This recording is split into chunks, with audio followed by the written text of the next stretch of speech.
174 दिन से ये लोग प्रदर्शन जो है वो कर रहे हैं। ये वही बच्चे हैं जो पीएम पैकेज में नौकरी करने के लिए कश्मीर में गए थे, लेकिन मैं आपको बता दूं ये लोग 174 दिन से प्रदर्शन जरूर कर रहे हैं। सरकार को गुहार लगाते लगाते ये लोग परेशान हो चुके हैं, लेकिन सरकार ने आज तक कुछ भी इनके लिए जो है वो किया नहीं। आज देखिए 174 दिन का लंबा समय जो होता है बहुत बड़ा लंबा समय है। 174 दिन से ये लोग प्रदर्शन कर रहे हैं, लेकिन कोई भी सरकार, देखिए कोई भी सरकार इसलिए बोल रहा हूँ क्योंकि जम्मू में इस वक्त कोई चुनिंदा सरकार है नहीं। एडमिनिस्ट्रेशन जो है वो इस वक्त यूटी है। यूटी एडमिनिस्ट्रेशन में कोई भी जिम्मेवारी उठाने के लिए राजी नहीं है। और सबसे बड़ी बात, इनोसेंट जो किलिंग्स है वो लगातार हो रही है। इनोसेंट किलिंग्स होने के बाद कहीं ना कहीं ये लोग वापस जो थे वो जम्मू आए थे, और सरकार का ये कहना है कि जम्मू में या कश्मीर में कोई इनोसेंट किलिंग हुई ही नहीं है। अगर इनोसेंट किलिंग नहीं हुई है या हालात सामान्य है तो ये लोग यहाँ क्या कर रहे हैं। देखिए ये वही लोग हैं, वो कश्मीरी हिंदूज हैं जो लोग वहाँ पर ये नौकरी करते थे, वहाँ बड़े बड़े डिपार्टमेंटों में ये काम करते थे, सरकारी मुलाजिम थे। लेकिन सरकारी मुलाजिम होने के बावजूद भी ये लोग आज सड़कों पर हैं। यही नहीं, पूरे जम्मू कश्मीर में जितने भी एम्प्लॉयज हैं वो सभी के सभी इस वक्त सड़कों पर हैं। देखिए यहाँ पर इस वक्त हालात आप जानिए, यहाँ पर जो है वो ठीक नहीं है, और ठीक ना होने के बाद मैं आपको बता दूं जहाँ पर इस वक्त जो लोग हैं यहाँ पर कहीं ना कहीं प्रदर्शन जो कर रहे हैं, इनके साथ आज शिवसेना बाला साहब ठाकरे अकाई भी जुड़ी, और शिवसेना बाला साहब ठाकरे अकाई ने कहीं ना कहीं इनका जो समर्थन है वो किया, और राकेश हांडू सोशल एक्टिविस्ट जो हैं वो उनके साथ जुड़े और इनको कहीं ना कहीं एक सपोर्ट करने के लिए यहाँ पहुंचे। चलिए इनसे बात करता हूँ, इनसे जानने की कोशिश करूंगा। 174 दिन का लंबा समय हो गया है और इनोसेंट किलिंग खत्म नहीं हुई, बल्कि कोई ना कोई होता रहता है। और सबसे बड़ी बात, अब तो सैलरी ही बंद कर देगी, तानाशाही रवैया और ज़्यादा बढ़ गया। उपराज्यपाल साहब जो रिपोर्ट जो भेज रहे हैं, और रिपोर्ट लग रहा है कि उनमें हमारे कश्मीरी हिंदू भाइयों का कहीं नाम ही नहीं है। बिल्कुल आपकी बात सही है। 174 दिन से हम जो कह रहे थे कि कश्मीर घाटी के हालात जो है वो सामान्य नहीं है, टारगेट किलिंग जिस तरह से लगातार वहाँ हो रही है आए दिन, तो अभी आपने देखा कि जो फैमिलीज़ वहाँ से माइग्रेट होके आई है, 16 फैमिलीज़ माइग्रेट होके आई है, तो वो ये दर्शाता है कि जो हम कह रहे थे 174 दिन से वो बिल्कुल सत्य कह रहे थे हम। लेकिन सरकार कहीं ना कहीं पे इसको डिनाइल मोड में थी, पहले भी थी और अब भी डिनाइल मोड में है। तो सरकार ने सुनने के बजाय एडमिनिस्ट्रेशन ने क्या किया कि उन्होंने सैलरीज बंद कर दी। कहीं ना कहीं पे हमें दबाव डाला जा रहा है कि आप ड्यूटीज वापस रिज्यूम कीजिए, वरना आपके साथ और भी बुरा हो सकता है। एक व्यक्ति को रोका जा रहा था, अब सैलरी बंद करके जो उनकी फैमिली थी अब उनको भी कहीं ना कहीं मारने का जो काम है वो सरकार कर रही है। बिल्कुल, देखिए अब जो एम्प्लॉय है वो दुविधा में है। दुविधा ये है कि अगर मैं कश्मीर जाता हूं तो मैं मारा जाऊंगा, और अगर मैं यहां रहता हूं तो सैलरी बंद करके मेरी पूरी फैमिली को मारी जाएगी, पूरी फैमिली विदाउट सैलरी। तो क्योंकि जो सैलरी है वो सिर्फ एम्प्लॉय का हक नहीं है, वो हक होता है उसके फैमिली का, उसके बच्चों का, उसके माँ बाप का, और पूरी फैमिली का हक होता है। लेकिन अभी जो हमारी सैलरी 3-3 महीने से बंद है, तो कहीं ना कहीं पे हम ये चीज़ इस दुविधा में है कि क्या हम वहाँ जाए, सिर्फ हम मारे जाएंगे अकेले, या यहाँ रह के पूरी फैमिली मारी जाएगी। तो ये दुविधा में सरकार ने हमें अब डाला हुआ है। सर मुझे एक चीज़ और समझ में ये नहीं आ रही, कहा यह जा रहा है कि जम्मू कश्मीर के हालात सामान्य हैं, आने वाले वक्त में हो सकता है इलेक्शन भी हो जाए, सब कुछ करने के लिए सरकार के पास वक्त है। लेकिन हमारे जो कश्मीरी हिंदू भाई वहाँ नौकरी कर रहे थे, जो पीएम पैकेज में एक बॉन्ड साइन किया गया था, बॉन्ड की बात करते हैं ये लोग, इसी बॉन्ड में 600 से ज़्यादा जो लोग हैं वो जम्मू में ट्रांसफ़र हो चुके हैं। वो जो भारतीय जनता पार्टी के लोग हैं उनके लिए कोई बॉन्ड नहीं है, या उनकी सिक्योरिटी। देखिए बहुत से बड़े बड़े ऐसे नाम हैं जो नौकरी जम्मू में कर रहे हैं लेकिन सैलरी कश्मीर से आ रही है। देखिए पहले तो मैं आपकी पहली बात का जवाब देना चाहूँगा कि सरकार कह रही है कि वहाँ हालात ठीक है, लेकिन कुछ दिन पहले यूएनएससी की बैठक हुई, उसमें ये एक्सेप्ट किया गया कि वहाँ पे जो कश्मीर के हालात है वहाँ क्रॉस बॉर्डर टेररिज्म है, और वहाँ टारगेट किलिंग हो रही है। तो ये तो एक्सेप्ट किया गया, तो कहाँ सरकार कह रही है ये चीज़? तो मतलब सरकार ने भी कहीं ना कहीं अब ये एक्सेप्ट कर लिया कि कश्मीर घाटी के हालात ठीक नहीं है। दूसरी बात आपने बॉन्ड की, देखिए बॉन्ड जो था वो एक ही साइड से, हमने नहीं लिख के दिया था। बॉन्ड जो था वो दोनों साइड से था, बिटवीन हमने भी दिया था और गवर्नमेंट की तरफ से। उसमें गवर्नमेंट की तरफ से भी कुछ चीज़ें थी कि आपको वहाँ रिहेबिलिटेट किया जाएगा या आपको क्वार्टर दिए जाएंगे या सेफ्टी एंड सिक्योरिटी दी जाएगी। लेकिन 12 साल से न हमें कोई सेफ्टी सिक्योरिटी मिली और न ही हमें रिहेबिलिटेट किया गया। तो सरकार पहली ये स्टेट थी, अब ये यूटी बनी है। यूटी बनने के बाद बहुत से ऐसे कानून थे जो यहाँ से खत्म हो चुके हैं। यूटी बनी है, केंद्र शासित सीधा यहाँ पर है, 370-35 को एब्रोवेट कराया गया, तो वो जो बॉन्ड थे वो खत्म नहीं हो गए। बिल्कुल, हम ये कहते हैं कि जब आपने सब आप इतने बड़े बड़े फैसले लिए आपने और हर कोई इतने बड़े बड़े आर्टिकल आपने स्क्रैप कर दिए, तो ये तो छोटे सा एक बॉन्ड है, तो इसमें क्या दिक्कत है? छोटा सा बॉन्ड। और जिस तरीके से जैसे आपने कहा, बिल्कुल सही कहा, 550 एम्प्लॉयज की बात आपने की। हमने ये नहीं कहा कि उनको आपने क्यों लाया यहाँ। हम अभी ये चीज कह रहे हैं कि जिस तरीके से आपने उनका संपूर्ण होता है, ये हमने देख लिया है।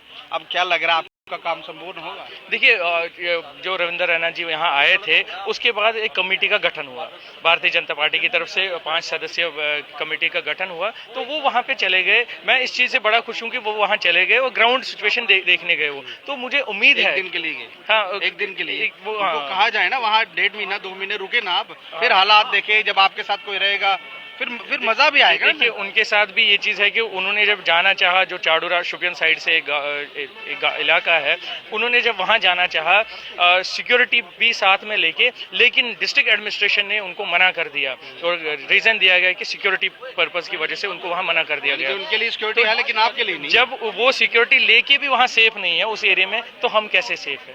तो हम उनसे ये कहेंगे कि जैसे वो बाकी बच्चे आपके हैं, हम भी तो आपके ही बच्चे हैं। तो जब उनके लिए आपने जो फार्मूला लगाया, हम पे भी आप बोल रहे हो जैसे उनके बच्चे हैं, आपके बच्चे हैं, आधे से ज्यादा बच्चे तो अशोक गोल साहब के हैं, चरंगू जी के हैं, वही लोग तो ट्रांसफर करवा को आके यहाँ ला रहे हैं ना। देखिए, नाम मुझे सारे मालूम है, मेरे पास पूरी लिस्ट पड़ी हुई है, लेकिन मैं किसी को खोलूंगा नहीं, क्योंकि इनको अपना आईना खुद देखना है। हमारा काम है आईना दिखाना। अगर आपको आईना दिख रहा है, आपकी कम्युनिटी के बच्चे हैं ये, आपको भी लाना चाहिए ना। बहुत से ऐसे बच्चे हैं जिनके माँ बाप डायलिसिस पर होंगे, वेंटिलेटर पर होंगे, लेकिन वो बच्चे नहीं आ पा रहे। अब भी जो लोग वहाँ पर फंसे हुए हैं उनको लॉक बंद कर दिया गया, वहीं पे हैं वो जो निकल गए वो निकल गए। अब किसी को आने, अब 10 से ज़्यादा फैमिली जो है इस वक्त वापस आई है, लेकिन एडमिनिस्ट्रेशन ने अभी तक किसी को बताया नहीं।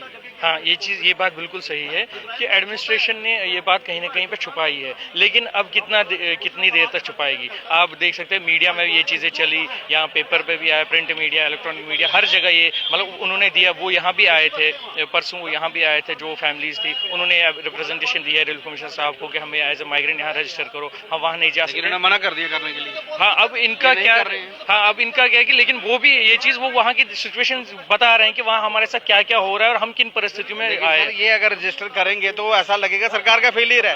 ये नहीं ना करेंगे, ये बीच में लटका के रखेंगे, उसको ना रिलीफ मिलेगा ना। बिल्कुल कहीं ना कहीं पे सरकार का अभी ये है कि अगर उन्होंने ये चीज़ की, अगर उन्होंने उनको यहाँ रिहेबिलिटेट किया, वापस उनको यहाँ लाया, तो कहीं ना कहीं पे जो सेकुलर फैब्रिक है वहाँ का वो आहत हो जाएगा।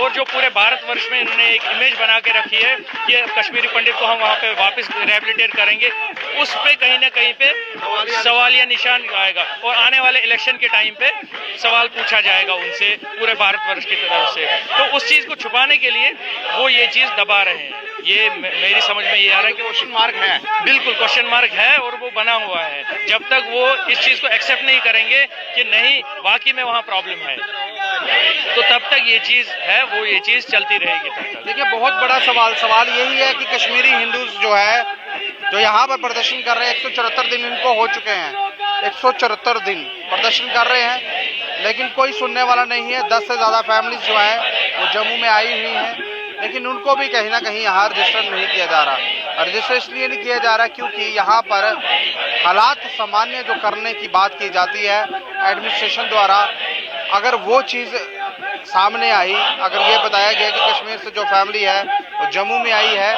यानी कि कहीं ना कहीं एडमिनिस्ट्रेशन का जो फेलियर है वो यहाँ पर नज़र आएगा। और एडमिनिस्ट्रेशन ये नहीं चाहती कि हम कहीं फेल नज़र आए। और हालात देखिए, 174 दिन से ही लोग जो प्रदर्शन करते हुए यहाँ पर नज़र जो आ रहे हैं, ये सभी के सभी लोग इस वक्त परेशान हैं, परेशान परेशानी में ये लोग यहाँ पर बैठे हैं, लेकिन उपराज्यपाल ने एक भी बार इनके लिए कुछ कहा नहीं। लेकिन भारतीय जनता पार्टी ने कहीं ना कहीं इनके लिए एक कमेटी बनाई है, कमेटी बनाकर एक गठित किया है, कमेटी का गठन किया है। कमेटी का गठन करने के बाद ये कहा कि इनके लिए कुछ किया जाएगा। देखिए, जम्मू कश्मीर में जितने भी डिपार्टमेंट हैं जो प्रदर्शन कर रहे हैं, सबके लिए कमेटी बनाई हुई है और कमेटियां ऐसी बनाई जा रही हैं जो कमेटियां कभी निकलेंगी नहीं। कमेटियों का जो गठन यहाँ पर किया जा रहा है वो लगातार हर एक डिपार्टमेंट में कमेटियों का जो गठन है वो हो रहा है। अब ये जो बच्चे यहाँ प्रदर्शन कर रहे हैं, अब इनके लिए भी जो कमेटी का गठन जो किया गया है, देखिए यहाँ पर इस वक्त कहीं ना कहीं रविंद्र रैना साहब आए थे और उनके जाने के बाद एक कमेटी का गठन होता है।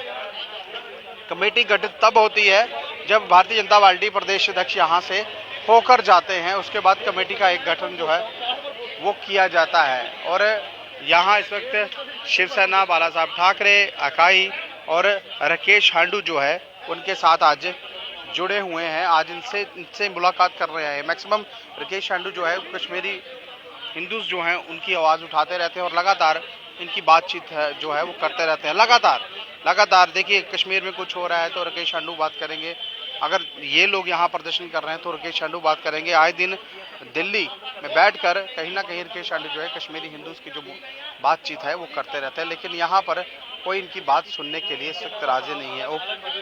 उपराज्यपाल साहब जो है कहीं ना कहीं उनको ऐसा लग रहा है कि जम्मू कश्मीर के हालात वाकई सामान्य हैं। कितने सामान्य हैं, किस तरह से सामान्य हैं, ये समझ नहीं आ रहे। चलिए राकेश हांडू से बात करूंगा। जिस तरह से ये अभी इस वक्त लाइव विजुअल दृश्य आप देख रहे हैं, यहाँ से ही हम इनसे बात करेंगे। सर, आज आप जम्मू पहुंचे हैं कहीं ना कहीं इनको सपोर्ट करने के लिए। आज शिवसेना, बाला साहब ठाकरे भी है, अकाई भी आज यहाँ इस भीड़ में कूद पड़ी क्योंकि गुकार के साथ है। मैं आपसे ये बात करूंगा, जिस तरह से 174 दिन हो चुके हैं, कश्मीरी हिंदू जो है सरकार को ऐसा लग रहा है वो अपनी मर्जी से यहाँ बैठा हुआ है। कश्मीर के हालात ठीक है, कितने ठीक हैं, कितने ठीक नहीं हैं, और रविंद्र रैना साहब ने कमेटी पकड़कर एक कमेटी गठित कर दी है। क्या वो ये कौन सी कमेटी है, ये कभी निकलेगी इनके लिए? 174 दिन का वक्त हो चुका है, और कितना वक्त होगा इनके लिए? गुलशन जी, मैं इसको स्टार्ट ऐसे करूंगा, मेरा कातिल भी तू ही, मेरा मुंसिफ भी तू ही। जो कमेटी बनाई है उसकी पहली रिपोर्ट निर्मल सिंह जी की आज सोशल मीडिया पे है कि जो अभी पूरन बट की किलिंग हुई थी, जो वहाँ पे 15 लोग माइग्रेट हो गए 32 साल के बाद। शर्म की बात है, ये लोग वही हैं, बहादुर लोग हैं, मैं उनको सल्यूट करता हूँ कि जिन्होंने 90 की जो त्रासदी हुई थी मैंने अपनी आंखों से देखी है, तो इन्होंने कश्मीर कभी नहीं छोड़ा था। आज उनको इस सरकार के नाक के नीचे माइग्रेट करना पड़ गया, और जब कमेटी वहाँ जाती है और उसमें ये रिपोर्ट आती है और बयान देते हैं सोशल मीडिया पे कि ये तो जम्मू समर कैपिटल है, वहाँ घूमने गए। हैरानगी की और शर्म की बात ये है। दूसरी बात मैं ये कहना चाहूँगा कि आज 8 साल हो गए बीजेपी को सेंटर में, मेरे ख्याल में 2 साल यहाँ पे एलजी को हो गए हैं। मैं उनसे ये सवाल पूछूंगा कि पिछले 8 साल में आपने कश्मीरी पंडितों के लिए क्या किया? मुझे एक चीज़ का जवाब दे दीजिए, एक सवाल का जवाब दे दीजिए। और तीसरी बात, ये जो पीएम पैकेज आया है, ये आया है 2010 में, जब मनमोहन सिंह जी थे प्राइम मिनिस्टर हिंदुस्तान के। आपके इस वीडियो के बाद मुझे कई कमेंट नीचे लिखेंगे ये कांग्रेसी है, ये एजेंट है, ये दलाल है, ये एंटी नेशनल है, क्योंकि आईटी सेल बहुत स्ट्रांग है ना। हाँ, आईटी सेल, हाँ वो करेंगे। मैं अभी ट्विटर भी ब्लॉक हुआ हूँ 5-6 बार, फेसबुक पे भी ब्लॉक हुआ हूँ, लेकिन मेरे खून में है समाज के लिए, मैं पीछे हटने वालों में से नहीं हूँ। तो कहने का ये लॉजिक ये है कि उनसे ये सवाल पूछो, आप एक क्वार्टर नहीं बना पाए 8 साल में, हाँ आप इनकी सुरक्षा की गारंटी दे रहे हो। कल ही अवंतीपुरा में 3 मिलिटेंट मारे गए, और हार्डकोर मिलिटेंट जिसका बोल रहे हैं कि उसने सीआरपी का कोई कांस्टेबल मारा है, रिपोर्ट है आज सोशल मीडिया पे। तो क्या सुरक्षा की गारंटी है, आप बताइए मेरे को। आज जो ये वहाँ पे जाएंगे 90% लोग तो वहाँ पे गन पॉइंट पे है, क्योंकि वो किराए के मकानों में रह रहे हैं। हांडू साहब, थोड़े दिन पहले यहाँ पर प्रदेश अध्यक्ष आए और कहीं ना कहीं कश्मीर का दौरा करने के, वहाँ के एडमिनिस्ट्रेशन ने कहा कि आप वहाँ मत जाइए क्योंकि आपके लिए सुरक्षित नहीं है, यानी कि उनकी जान कीमती है। तो ये जो मेरे भाई 174 दिन से यहाँ बैठे हुए हैं, क्या इनकी जान कीमती नहीं है? क्या ये यहाँ का वोटर नहीं है? क्या ये यहाँ के रहने वाले नहीं है? 600 से ज़्यादा लोग जो हैं वो जम्मू में ट्रांसफ़र हुए हैं, पीएम पैकेज में रहने वाले। अशोक कोल जी ने कराए, चिरंगू जी ने कराए, जो भारतीय जनता पार्टी में उन्होंने करवा दिए। इनको कौन करवाएगा? 174 दिन से आगे आश्वासन देकर चले गए, लेकिन इनकी कौन सुनेगा? ये भी तो जम्मू कश्मीर के रहने वाले लोग। गुलशन जी, शायद आपको याद होगा मैंने एक आरटीआई भी की थी। आरटीआई में मुझे जवाब ये आया है कि किसी का ट्रांसफ़र नहीं हुआ। मैं आपके माध्यम से ये पूछना चाहता हूँ, ये सावन कोल कौन है? मैं अशोक कोल जी से ही पूछना चाहता हूँ, क्योंकि सरनेम दोनों का है। तो मेरी कई लोगों से बात होती है, बेचारे गवर्नमेंट एम्प्लॉई है, इनको वैसे ही डर लगता है, निकम्मी एडमिनिस्ट्रेशन है यहाँ पे, इनका कोई नुकसान तो नहीं, वहाँ तो मिलिटेंट मारेगा तो यहाँ ये मारेंगे दूसरे जो बैठे हुए हैं यहाँ पे। तो मैं आपके माध्यम से उनसे पूछना चाहता हूँ, अशोक कोल जी जो जनरल सेक्रेटरी हैं और जी, कृपया करके ये बताइए समाज को, देश को, अपनी पार्टी को, ये सावन कोल का ट्रांसफ़र कैसे हुआ? उसके बाद में जो और ट्रांसफ़र लेटर में सोशल मीडिया पे डाल रहा हूँ, ये किसके सगे हैं, संबंधी हैं, उनके लिए एक कानून और इनके लिए ये बॉन्डेड लेबर है वहाँ पे।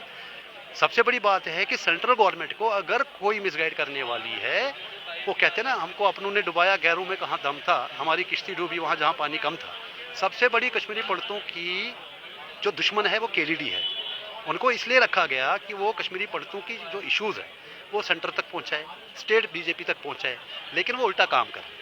वो अपने भाई भतीजों को ट्रांसफ़र करा रहे हैं, फेवर कर रहे हैं। उसके अलावा वही लोग हैं जो बीजेपी को मिसगाइड कर रहे हैं। पहली डोमिसाइल बनाएंगे आधे से ज्यादा लोगों के, अब बोला आधार लिंक कीजिए। अगर डोमिसाइल पे एड्रेस जो होगा वो कश्मीर का होगा। अब आधार लिंक करके क्या साबित करना चाहते हैं कि जम्मू में रहने वाला आधार लिंक करेगा, वोट कश्मीर में डालेगा, यानी कि फिर से एक बार बेवकूफ़ बनाने का जो काम है भारतीय जनता पार्टी कर रही है। मेरे को सबसे बड़ी हैरानगी गुलशन जी ये है कि आज 2019 में धारा 370 हटाई गई, हम 2022 में बैठे हैं, दो महीने के बाद 2023 आने वाला है। क्या इलेक्शन कमीशन ऑफ इंडिया, जैसे अपोजिशन बोलती है कि NIA, ED, CBI ये बीजेपी की एजेंसीज है, क्या इलेक्शन कमीशन भी उनके सामने? अभी कुछ पहले इन्होंने अनाउंसमेंट की थी कि जो यहाँ 1 साल से ज़्यादा रहा है तो उसको वोटर मतलब दिया जाएगा है? तो जब अपोजिशन उतरी, सब लोग क्वेश्चन किए, इन्होंने वो ऑर्डर वापस रिवोक कर लिया, 370 हटाया, बैकडोर से डोमिसाइल लाया। अब ये लिंक, तो ये हैरेसमेंट है।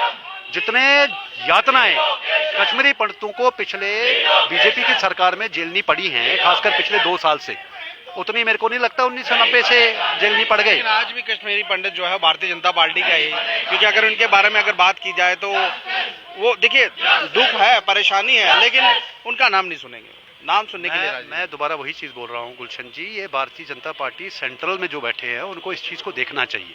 आज आप बताइए, आज हालत ये है कि अभी पिछले 1 साल के अंदर 70 सेंट्रल मिनिस्टर कश्मीर में जाके अलग अलग स्कीमें दे रहे हैं। जश्न कश्मीर मनाया जाए, मुझे मालूम नहीं है किस बात के लिए, वहाँ पे क्या ऐसा अचीव कर लिया इन्होंने कि जश्न मनाया जाए। देखिए 2022 से लेके अभी तक 11 महीने हो चुके हैं, 11 महीनों में 50 से ज़्यादा कश्मीरी हिंदू जो हमारे लोग हैं वो मर चुके हैं, वो जश्न मना रहे हैं। मैं वही तो बोल रहा हूँ, दुख की बात ये है कि सेंट्रल गवर्नमेंट क्या कर रही है। आज LG यहाँ का बच्चा मैं ग्राउंड से रिपोर्ट दे रहा हूँ आपको, बच्चा बोल रहा है LG एडमिनिस्ट्रेशन फेल हो चुकी है। कल ही या परसों मन की बात में मोदी जी बोल रहे हैं करप्शन खत्म हो गया, मनोज सिन्हा ने बहुत अच्छा काम किया। तो आप फीडबैक देखो क्या जा रहा है उनके पास, इससे बड़ा उदाहरण क्या दूंगा मैं आपको। हाँ, जो 5 लगता था 5 लाख पहुंच गया है, जो 50 में था वो 50 करोड़ में पहुंच गया। नहीं, अभी जो ये JK बैंक का स्कैम जिसमें बीजेपी के बड़े दिग्गज नेताओं के नाम आ रहे हैं 33 करोड़ का, तो ये बोल रहे हैं कि हमारी सरकार न खाने देंगे न खाएंगे। तो इनसे तो पूछ ले कि ये 33 करोड़ रुपए कौन खा गया JK बैंक का, जवाब तो पूछे, दम तो रखे। मैं पूछता हूँ सवाल। देखिए आने वाले वक्त में हो सकता है यहाँ इलेक्शन हो, क्या आप कुछ करेंगे यहाँ पर, कुछ पार्टिसिपेट करेंगे? क्योंकि आपने 90 के दशक में इलेक्शन लड़ी हुई है और एंटी मिनसर ग्रुप में आप थे, क्या कुछ करना चाहेंगे अपनी कश्मीरी कम्युनिटी? ऐसा है, 90 में भी निकला था, एंटी मिलिटेंसी ऑपरेशन में मैंने सिक्योरिटी फोर्सेस की मदद की है, हेल्प किया है, कश्मीर में रहा हूँ अपनी जान जोखिम में डाल के।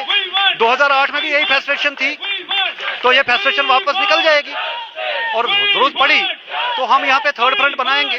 और यहाँ पे हम जितनी भी यहाँ पे चाहे स्टेट की एक खानदानी राज है और जो सेंटर यहाँ पे मिसमैनेजमेंट कर रहा है, विनाशकाली विपरीत बुद्धि है, हम उतरेंगे मैदान में और यही बच्चे लड़ेंगे, यानी कि कुछ ना कुछ होगा, 100% होगा जी। देखिए यहाँ पर कहीं ना कहीं इस वक्त जो हालात हैं, 174 दिन का वक्त हो चुका है, राकेश शेंडू साहब हमारे साथ जुड़े थे और यहाँ पर मिले।